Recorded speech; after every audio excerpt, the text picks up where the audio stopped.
But, you know, but we have to talk about unconscious bias, because we all have unconscious bias. But, you know, I don't mind you discriminating against me because I'm poor. I don't mind you discriminating against me because I'm not educated. You know, I can overcome that. But I can't overcome being black. I can't overcome being Hispanic. I can't overcome being a woman. Understand? These are things that you can't overcome.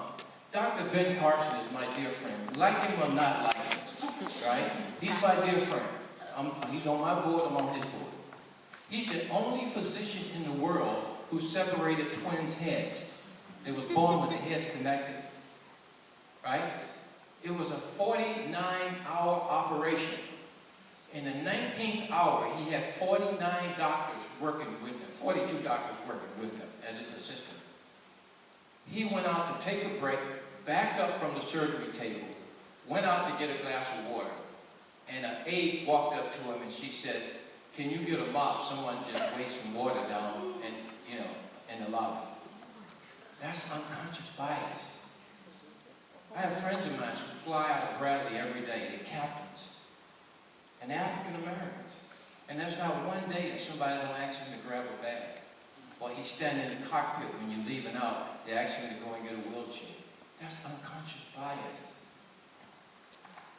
Because the only time they see us is that we're bouncing the ball, singing and dancing, or selling drugs.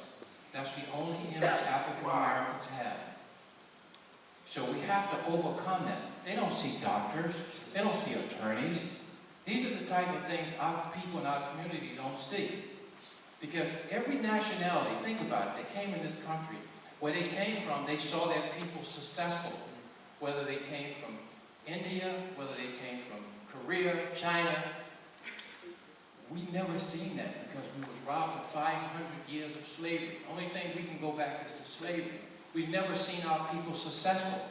That's why people come over here and they're successful, because where they came from, they saw their people successful. We've never seen that. We have nothing to relate to. So, I mean, you know, but this is something that we have to talk about.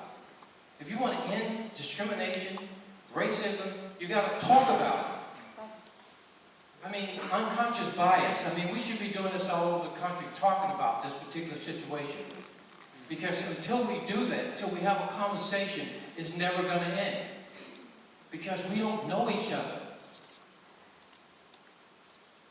And everybody in here got a story. You can go in a situation where it's 10,000 African Americans, and they can all tell you about something that happened to them in terms of racism. And you can go in that same audience of 10,000 whites, and maybe you get one or two that maybe said that they thought that they were discriminated against.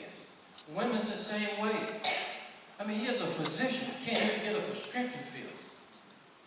Here's a physician who talked to a client and they want to know, where's the doctor? Until people like St. Francis and Dr. McKinney, until we start bringing this thing, that's what the Center of Health and Equity is going to do. Because the thing is that you can't call my boss. I don't work for anybody. You can't tell me to shut up. You understand what I'm saying? I'm what they call one of the free Negroes. You understand what I'm saying?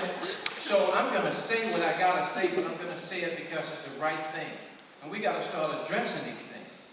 Until we do that, we're always going to have this problem. And it's never going to stop until we address the problem. Thank you.